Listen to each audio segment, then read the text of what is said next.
I'm particularly happy to be here in a series that is honoring my mentor, John Seely Brown, who's been a huge influence in my intellectual and professional development over actually many decades in ways that will become clearer in my talk. But I wanted to start with a story that's really a bit of an entry into this long-term influence that John has had on my work.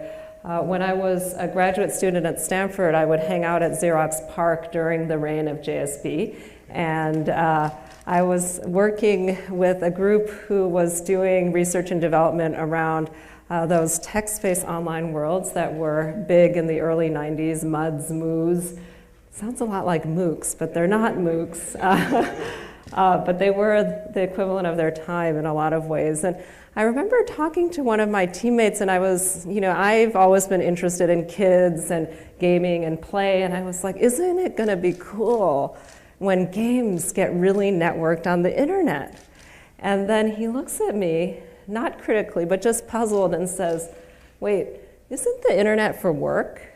And then I keep remembering that not because I thought my colleague was short-sighted or critical, but because it was a reminder of the ways in which we all inhabit our own particular social and cultural milieu, where we have our own investments, our own identities, and the same technology affordances can look like a very different opportunity space, depending on who you hang out with, where your investments are, and what you see as the potential of the technology. Now, as I said, I've had the great privilege of coming of age intellectually and as a researcher within the context of institutions that JSB has built. This has included Xerox PARC and a particular orientation to social and technical research that was developed during a period that I was able to spend there. It includes the Institute for Research on Learning, where I did my dissertation work. It also includes the MacArthur Foundation's Digital Media and Learning Initiative, which JSB was instrumental in kicking off as a board member and continues to advise. I keep coming back to the book that JSB and Paul Duguid published in 2000, which really captured an insight that maybe a lot of us in this room take for granted now, because many of us work at the intersection of society and technology. But really this idea about the inseparability of society and technology, and the fact that the human dimension and the context, institutions, structures, forms of differentiation that are pre-existing in our society and culture shape technology in particular ways, and that it's really important to attend to those ways in which technology and society are deeply intertwined. This is the insight that continues to animate a lot of good research, a lot of new interdisciplinary fields like you have represented here, whether it's information science or human-computer interaction or science and technology studies. But I think what's important about John's work is not only the thought leadership, the crisp conceptual definition of the work, but also the fact that it's not just about the ideas, but about how you try to put those ideas in practice. So John is not only a thinker, but a technology maker, not only an interdisciplinary intellectual, but somebody who builds practices and institutions and who crosses boundaries. I know John jokingly calls himself a bumblebee or chief of confusion, but one of the things that I have aspired to, not necessarily as successfully as John, is to be able to not only talk about the intermingling of these diverse spheres, but to actually cross them, bring them together, to try to build institutions that embody that hybridity within the practice. And I think that's actually something that's happening extraordinarily well here. So I would like to take the opportunity of today's talk to talk a little bit about my own experiences and struggles in following in the footsteps of JSB in some small way, and actually the enormous challenge we face in putting this very crisp, conceptual framework into practice. So we can say, oh, look, society and technology are mutually constitutive, our institutions shape the form technologies take, but what do you do to build on those insights and to start moving the conversation forward in ways that are really building off the values, progressive values that we might care to instantiate and the positive social values that we hope technology will embody for us. So I'd like to do this first by framing a little bit of what I see as the problem space, some of the broader public debates around technology, education, and learning, where I situate most of my work. Talk a little bit about the research and research findings and how that plays into those conversations, and then end by talking about the work that we've been doing as part of the MacArthur DML initiative in trying to bridge research and practice in order to do this work of building new kinds of social and institutional formations. Okay, so what's out there in the world? As some of these conversations you've probably seen within the media, varying degrees of interest in questions about kids, about learning, about new technology, often young people at the forefront of these anxieties we have about how new technology is affecting society. So is Facebook making us lonely? Is Google making us stupid? Now, there may be more proponents than detractors in this room. I'm not sure. I'm just making assumptions. But of course, the same happens in the other side of the ledger. So not only is technology making us dumber, distracted, and lonely, it's also making us smarter, more democratic, more entrepreneurial, and a lot of good things, too. And this is a very familiar dynamic of polarization in the debates when a new technology is introduced. And I find that when young people get inserted into that conversation and when it starts intersecting with some deeply held values in our society around things like learning and literacy, there is a tendency for it to get polarized even more. And so this is certainly not new to social media, not new to digital culture, but is something that has accompanied the introduction of every new technology that young people have adopted in large numbers, whether it's the television, the PC, the multimedia CD-ROM. And I think to some extent we could get discouraged by this, but I think there's also an opportunity for some of us to help or think of trying to break this pattern. I mean, the problem with this is Google making us stupid? Is Facebook making us lonely? We're ascribing agency to technology, which gives us an opening to abdicate our own responsibility for shaping the uses of these technologies. So rhetorically, not only does it not leave an opening for intervention other than do you use it or not use it, right? Is it good or bad? Does it have a place in the classroom or does it not? But it also ignores the tremendous diversity of ways in which people take up technology and the fact that technology has uneven effects depending on the social location, the stratification, the institutional context. It's like Bill Gibson famously said, the future is here, it's just unevenly distributed. And a lot of these arguments ignore the diversity of experience because of the assumption underlying the discourse that technology has uniform effects. So, as JSB often says, the important thing is to ask the right questions. And the right question is not, is technology good or bad or learning, good or bad for learning, but really the question that I would like to ask is under what conditions, in what cultural contexts, what institutional configurations, when does technology have positive outcomes, negative outcomes, and specifically for whom? So the question then is what happens when new technology intersects with stratification, inequity, and the institutions, like our educational system, unfortunately, that produces inequity? Now, for all of you who work in education, these kinds of numbers are not anything new. So high school dropout rates in this country have hovered at about 30% for a while.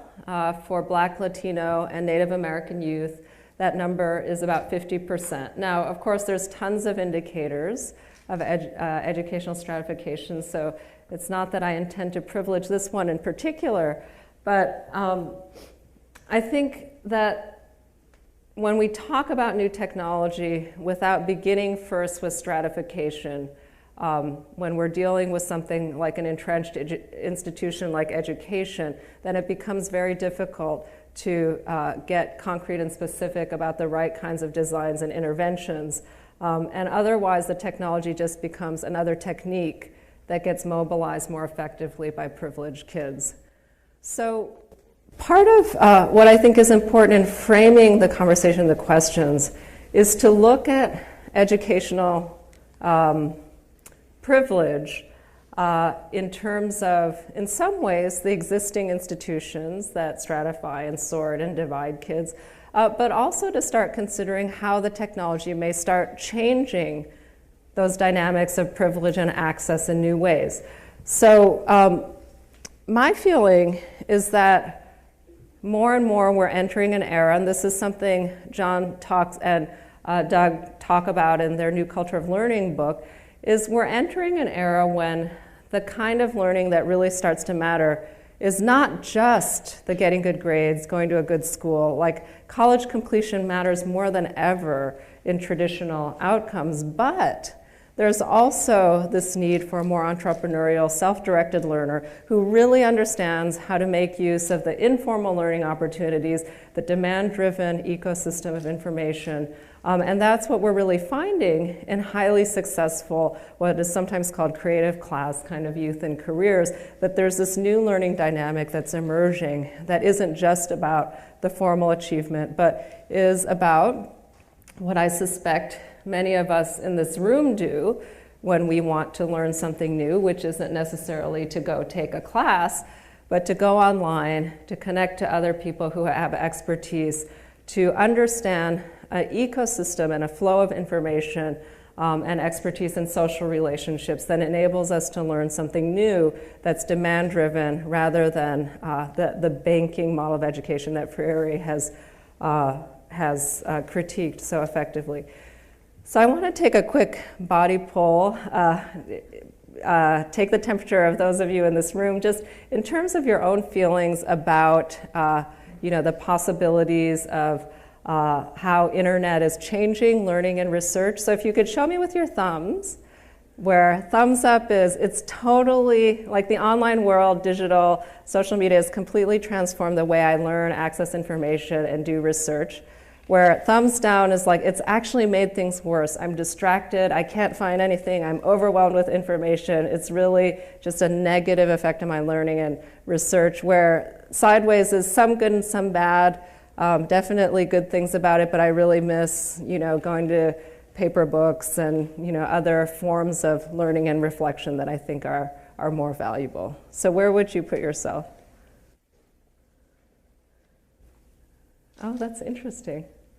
Yeah, so generally positive, but a lot of sideways. So that's interesting. Not so many thumbs down.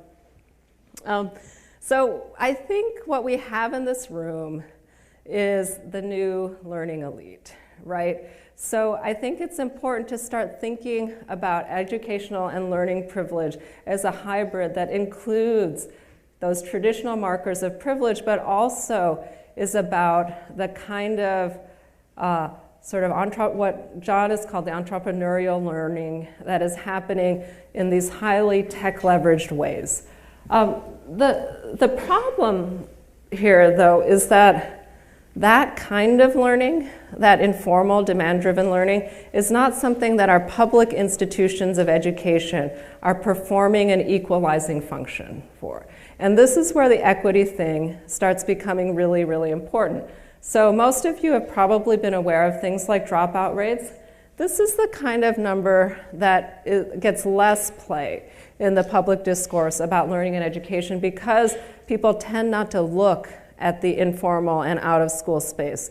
So in the period since the 70s, if you look at expenditures on enrichment activities, so the after-school clubs, the violin lessons, whatever, it's tripled from $3,500 to almost $9,000 per household in the upper quintile in this country. And for the lower quintile, it's basically stayed flat. So in an era when you see contracting opportunity for good jobs, heightened competition for traditional educational achievement, privileged families are going out of school to fuel their learning and achievement edge. And the big fear I have is that the opportunities that are abundant and wonderful and accessible in terms of the digital and network learning are going to create an even wider wedge between those families who have the social and cultural capital to support those kinds of customized, individualized, empowered forms of learning, and those who are largely dependent on our public infrastructures and aren't embedded in those networks of high-tech social and cultural capital that can fuel the most amazing kinds of learning opportunity that the online world can really offer for young people. So this is where I've been a strong advocate for looking at learning holistically from a learner-centered perspective and the ecology of learning rather than looking simply at our traditional metrics of success. Now, what's interesting about our current historical moment is that we're seeing a growing equity gap in terms of opportunity, whether that's educational or economic opportunity in this country, at the same time that we've really seen a closing of what we've traditionally considered the digital divide. So back, in the Xerox PARC days, the digital divide, when I was at Xerox PARC, I don't mean to say that it's past, but when I was in graduate school at Xerox PARC, there was a lot of talk about the digital divide, last mile for access to the internet and things like that. And those, there are still pockets where basic access is still problematic, but we've seen a real closing of a lot of those gaps, and teenagers have really led the adoption of a lot of what we think of as sophisticated Web 2.0 social media-like uses. Older generations have started to catch up. And gaming is obviously a gateway into a lot of digital and network practices, which is actually a lot more class and privilege agnostic than a lot of other technology forms. So virtually all teenagers play games, are on social media of some kind, and then finally, even in this country, text messaging. When I moved back to the US from Japan in the late 90s, I was thinking, I don't know, are American teenagers ever going to start text messaging? Because the US was 10 years behind Korea, Japan, and Northern Europe at that point. And then the switch flipped, and these are sort of the numbers that are kind of the stabilized numbers for the teen demographic for most post-industrial countries. 50 texts a day for boys, 100 texts a day for girls, something along those lines. So these technologies have become basic infrastructure of social communication for teenagers these days, even at the same time that their uses for learning and education are still highly diverse or stratified. So what we're finding today, our current situation, is that young people are highly engaged in social and recreational uses of new media.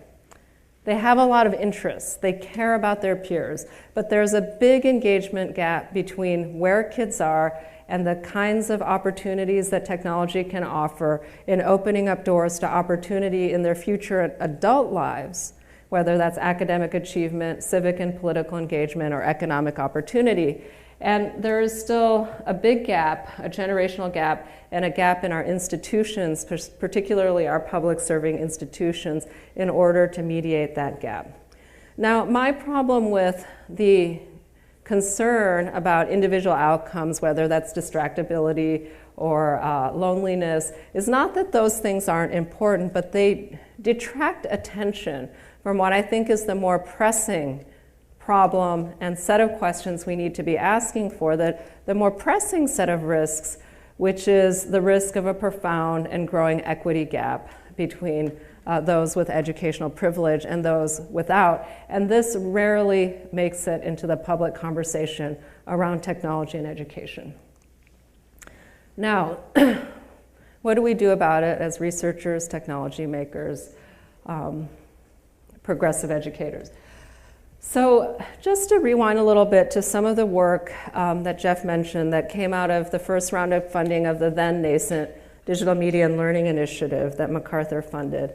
As Jeff mentioned, together with Peter Lyman and Michael Carter, I co-led a study involving a large group of researchers that was really starting with the basic question, so what are kids doing these days with new technology, specifically digital games, social media, and digital media production tools, and how does that reflect their learning? And specifically, we went to out-of-school contexts, social and recreational uses of new media, because it was our intuition, and continues to be so today, that that is the site of greater engagement and innovation than what we were necessarily seeing in the formal educational sector. Hopefully that's been changing rapidly. It was and is still fairly unusual for educational research to be doing major studies of learning in the out-of-school sector. So this was a fairly bold move on the part of the foundation in a lot of ways, and I think was empowered by John being part of the formulation of this new initiative. So what did we find? I won't go into all the findings, but the biggest goal of the work was really to start looking at the diversity of ways in which learning engagement was being impacted by the influx of these new technologies in young people's everyday lives. And it's very rare to have the opportunity to conduct a whole range of ethnographic cases with different populations and then look at them across settings. So as ethnographers, we're usually trained to go into context solo, do deep analysis, and then maybe talk to our colleagues, but not really do analysis across them. And so what we did was a lot of the hard work of arguing with each other about what we were seeing, how my kids were different from Dana's kids, were different from what Sarita was looking at. And so we had these great conversations about not just the depth we had in our individual cases, but how these kids were positioned in relation to each other. So I do the geeky kids, Dana does the popular kids. We kind of argue about who's right about certain trends. And this is what helped us arrive at these categories, which we call genres of participation, that differentiated how different kids, depending on their social and cultural locations, took up technologies in different ways. And there's a lot of distinctions we came up with, but the main one has really been the distinction between friendship-driven and interest-driven learning and participation, where friendship-driven participation is really about those mainstream sorts of peer social behaviors that you see that is ubiquitous in teen culture, that center around popularity, status, flirting, looking good to your peers, and that is replicating a lot of the dynamics in the lunchroom, the locker room, at school. And when we were doing our research, it was MySpace and MySpace and IM. And now it's Facebook and text messaging. So the platforms change, but the behaviors are incredibly resilient. And we're really a replication of these teen pressure cookers that we set up when we put young people in age-segregated contexts. And so this is a site where we saw a lot of incredibly important learning dynamics around what it means to get together, get along with your friends, to engage with your peers in public and semi-public spaces, to not irritate each other, to get a date. I mean, these are all really incredibly important things socially and developmentally. And along the way, because technology has become a ubiquitous part of these teen dynamics, they pick up how to create a homepage, how to mess around with HTML, how to modify digital media, how to publicize things on the internet, becomes just part of what we used to consider sophisticated technical skills, just is part of the ether of peer culture. And so it's important not to underestimate the importance of that form of learning that happens within these peer contexts. Now, a lot of my own work, though, has really focused on the learning opportunity on the interest-driven side. So these are the behaviors that are really centered around young people pursuing an intellectual or creative or athletic interest that they have that is fairly specialized, that isn't about popularity status and those kinds of things, but is about getting really good at something, geeking out with your friends. Often, not always, these are the kids who are at the margins of teen social status, so they're the freaks, geeks, dorks, creative kids. I'm sure some of us in this room have had these identity formations ourselves growing up. But often what happens is the local peer group who you get thrown into just by virtue of proximity and age isn't necessarily the peer group who you would intentionally choose based on identity and interest. And this is why specialized identities and interests often become marginalized unless you go to a school that's specialized or that's defined as more of an intentional learning community rather than a given community. And there's obviously schools with different dynamics, but overall, the peer dynamics in a school tend not to be highly supportive of expertise-driven identities unless you happen to be really into football or cheerleading or something that has really high status in your peer culture or school. Now, these distinctions play on in online platforms. So when we were doing our research, it was MySpace for friendship, it was LiveJournal for interest. Today, it is Facebook for friendship and Tumblr for interest. Now, of course, interests-based platforms are highly diverse. They're specialized to the interests, but again, it's like the underlying social dynamics, cultural distinctions, incredibly resilient, even as the technology, the platforms that are popular change pretty rapidly. And what's interesting about the online world and where we see the opportunity for interest-driven learning is that the online world changes the opportunity space in the interest-driven world in really fundamental ways, in ways that it doesn't change the friendship world quite so profoundly. So we saw this in early online communities that dealt with specialized identities, whether it was LGBT youth or it was youth with specialized interests, geeky youth, that the internet became a lifeline to connecting with youth, interests, and identities that you may not have had a critical mass within your local community. Now, this dynamic is scaling massively so that we have the opportunity suddenly to be able to connect with people regardless of whether we have those relationships available to us locally. And this is where the online world has the potential to make a tremendous difference to young people. And often in our work, we did find cases of kids who, were managing all those peer dynamics within their local environment, but were also on World of Warcraft and was guild leaders on World of Warcraft, though none of their peers at school knew about it, were quiet, football player who was secretly playing Sims on the side, and a lot of things were going on so that young people could start segmenting and being selective about their identity formations. So just to make it a little bit more concrete, I wanted to share a story about one young man I interviewed as part of our digital youth study. He was part of my anime fan case study, but he was a web comics creator, and he discovered webcomics in the summer after his freshman year in college. He was at a rural, small college. All of his friends had gone away. He got online. He discovered a webcomic that he loved and just read everything he could. He was like, okay, I'm going to do this. So he checked out web making for dummies, went on, took a lot of online tutorials and started making web pages and web comics. So the open ecosystem of the internet that has a lot of help forums, a lot of technical knowledge, was his entry point in being able to mess around with a new interest, a new technology, and gain exposure. Now, the thing that really fueled his learning into expertise, though, was the fact that he started connecting with other webcomics creators on the internet, really finding a community online that supported his interests, his identity development. Eventually, he started hosting webcomics and creating a site that aggregated webcomics for other artists. You can see he has advertising and was eventually making enough money from his site to support the site. And he actually started after he graduated from school, making a living as a web developer. And he said that along the way, he tried changing majors several times to accommodate his interests, but none of his course offerings in school were actually preparing him for what he wanted to do, which was this. But he said, I really valued college because it was 4 years that I could just devote to learning webcomics, which I learned on my own and with my community.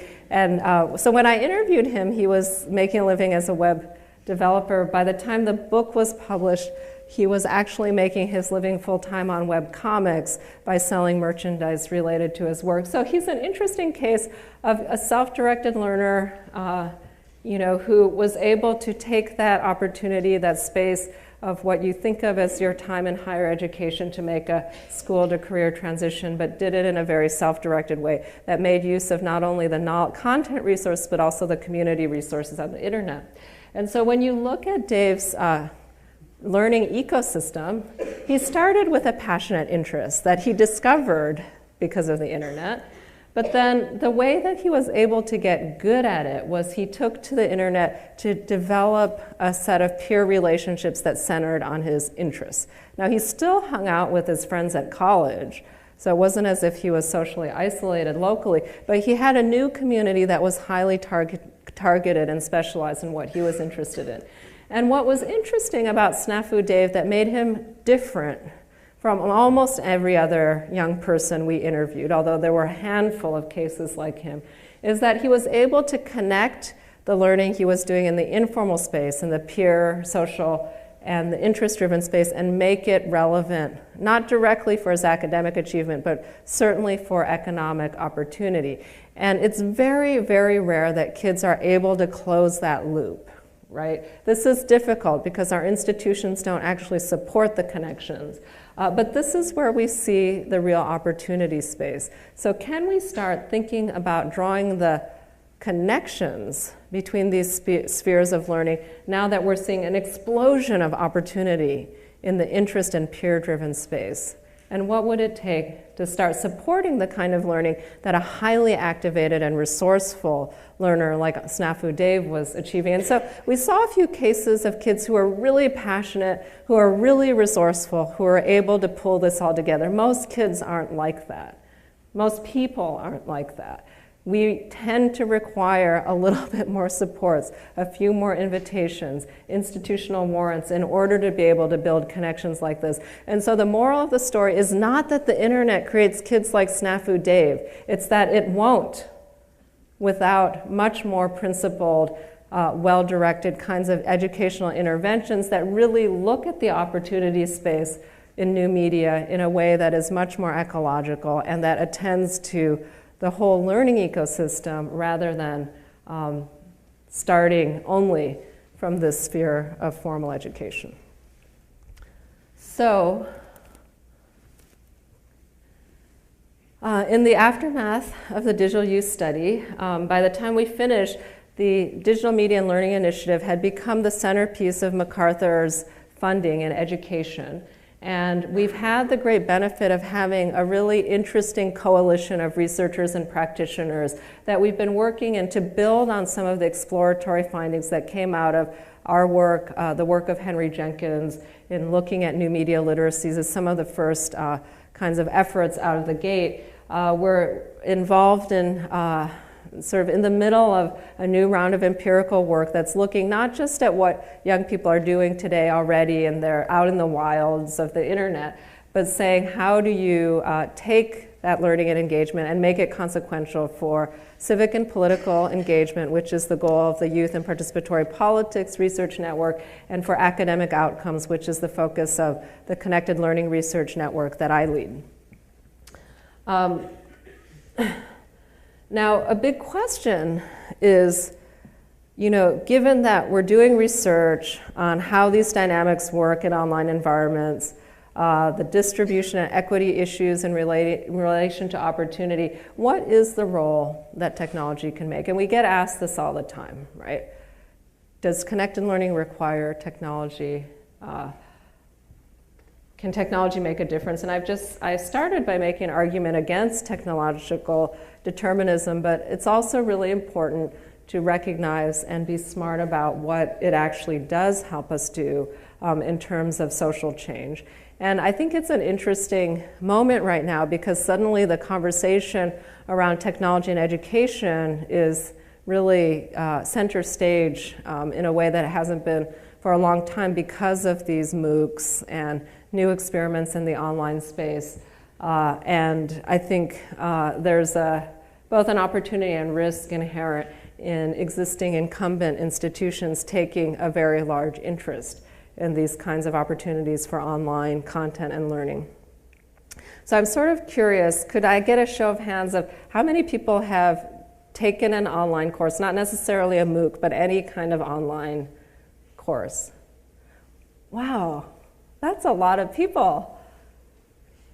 Wow, okay.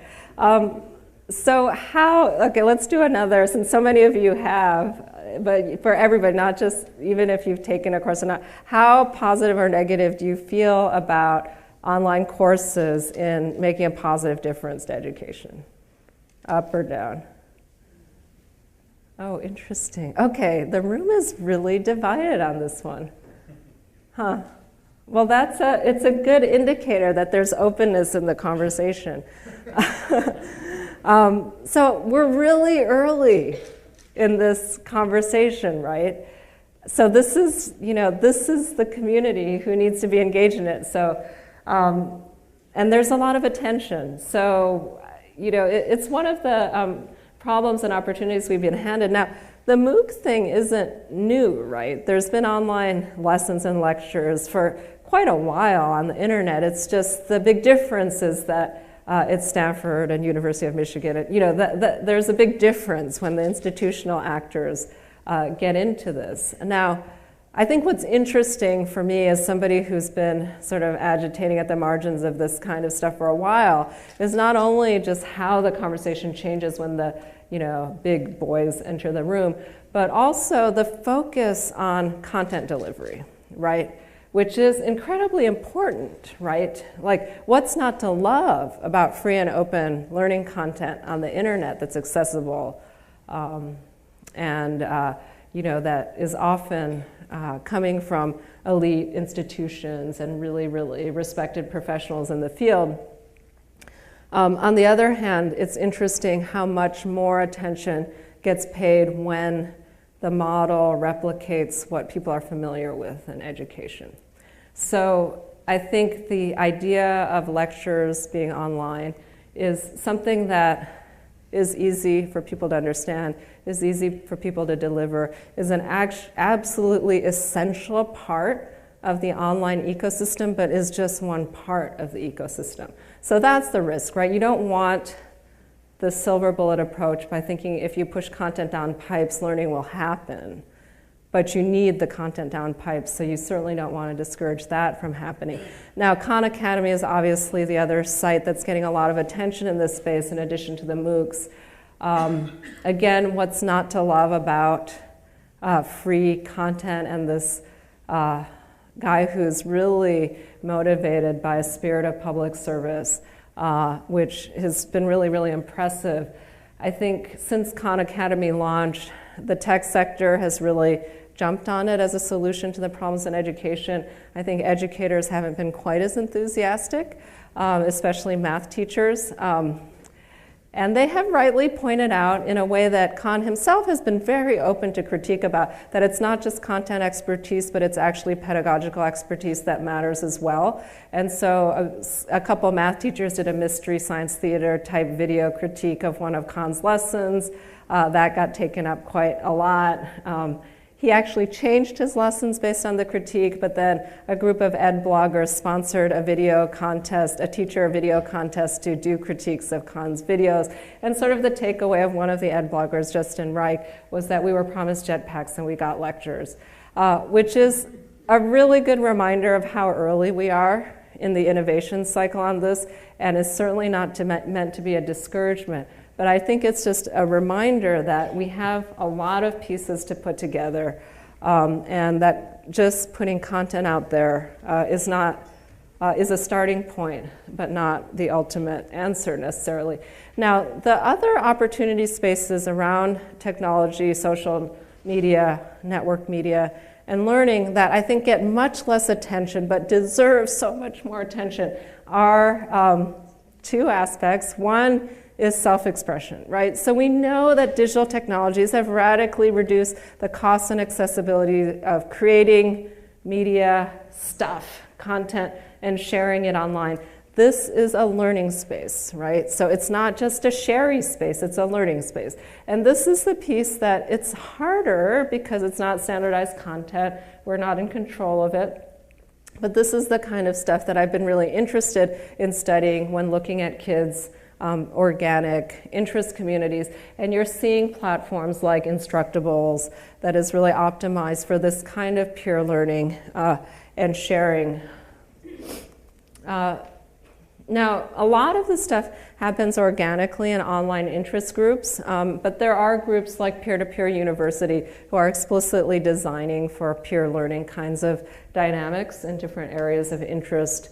And then a genre of platform that I think doesn't get enough love and attention among educators is Q&A forums, which are just amazing. Like, isn't it amazing that now you can just go on the internet, ask a question, and somebody will answer it? It's amazing. And why don't we wake up every morning and just be amazed by that? And so, like Stack Overflow, which started as a geek Q&A site, has syndicated to all kinds of interest, including English language and usage. So every form of geekdom has its online forum. And there are people who are really good at these things on the internet who give their expertise for free. And this is the kind of scalable capacity building that is a really sort of underappreciated resource in the technology and education conversations.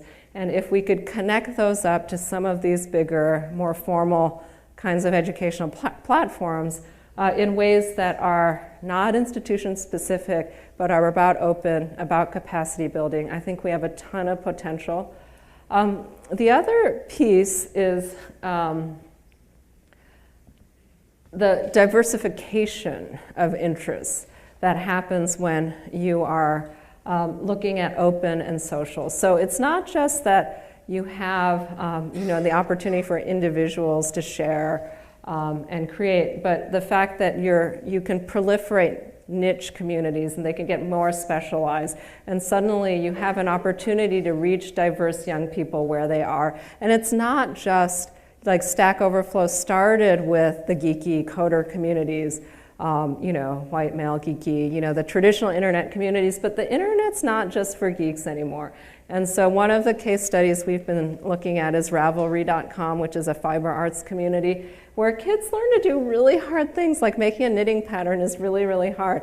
And they're just an amazing community that is sort of breaking some of the stereotypes of what an online interest group is like. Now, of course, we're looking at gaming and other forms of traditional geek interests as well. But, we're still seeing, there's still a divide here where when we've polled for interest, trying to find online groups that are instantiating a lot of these peer learning principles, they're still skewing towards sort of geeky, male, fairly privileged groups, and often groups and interests and identities that are more oriented towards non-dominant youth have less play, girls' interests have less play. But we are in a space where it's opening up the possibility of even non-dominant or tech-centered interests having more of a play in the space.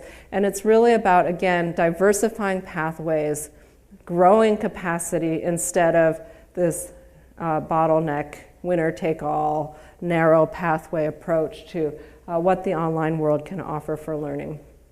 Okay, so to return to the connected learning model that I introduced with Snafu Dave, this idea of the three spheres of learning, it's not just a descriptive model, but it really is trying to sketch out the beginnings of an approach to policy, technology deployment, partnership, program design, a strategy that is cross-sector, which makes it incredibly exciting, but also incredibly difficult.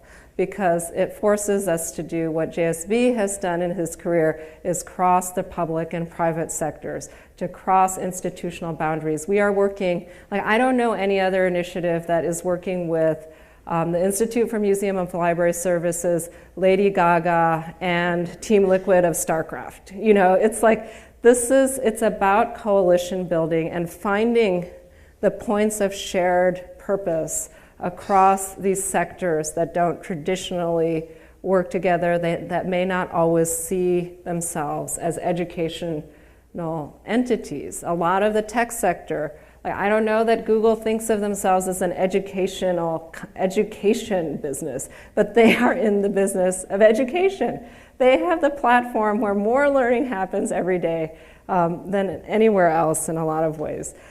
So it is a uniquely powerful approach, we believe, but also very difficult to put into practice.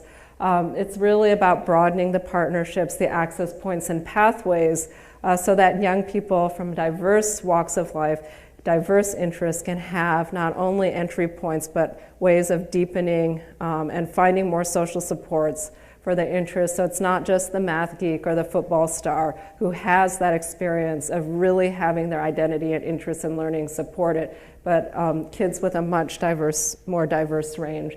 And so in our work, we really, with connected learning, we really try to start with the values first, because otherwise technology and educational techniques become techniques that become deployed first for privileged communities and lastly for less privileged, and become a greater wedge. We know historically that's what happens with new technology, new educational affordances, is that even though it's not about intentionality, even if the intentionality of the innovators, the educators, is to create greater equity, if they become techniques that are divorced from a social values perspective, they don't really address some of the broader social equity issues that a lot of us are concerned about.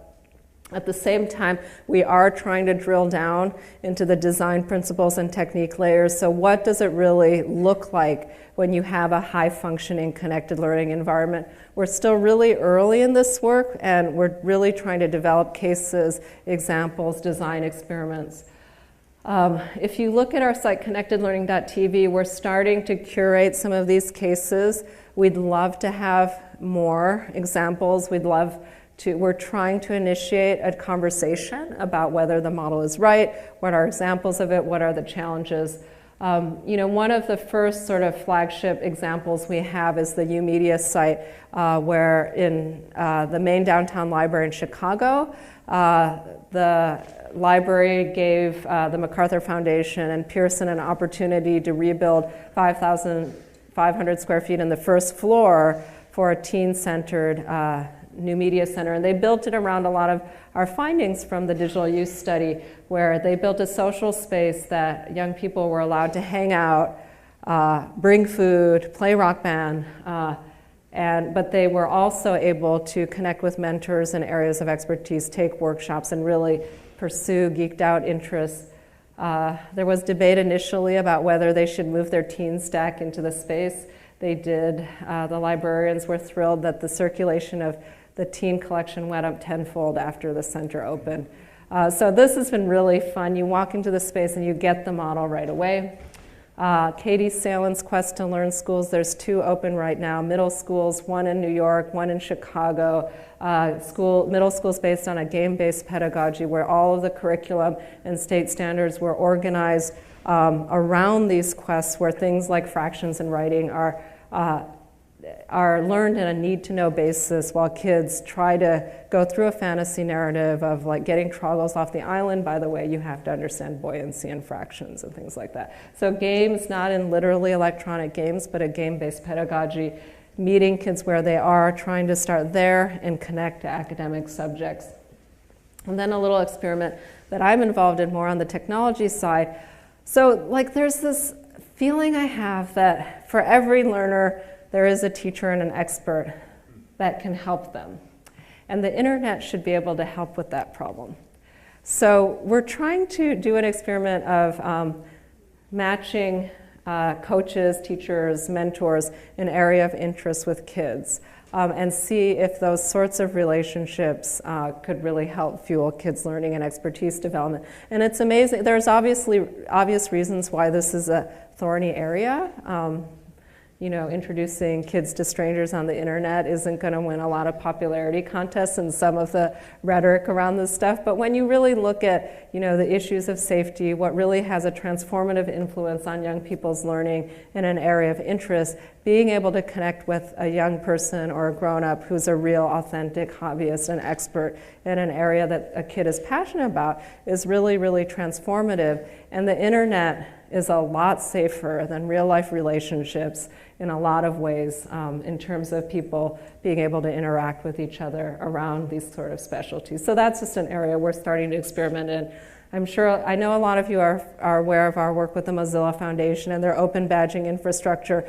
So again, this idea that we need an infrastructure, new kinds of institutional configurations that enable that informal learning to become more consequential for the formal sector is badging and alternative credentialing, some sort of mechanism in order to help that happen.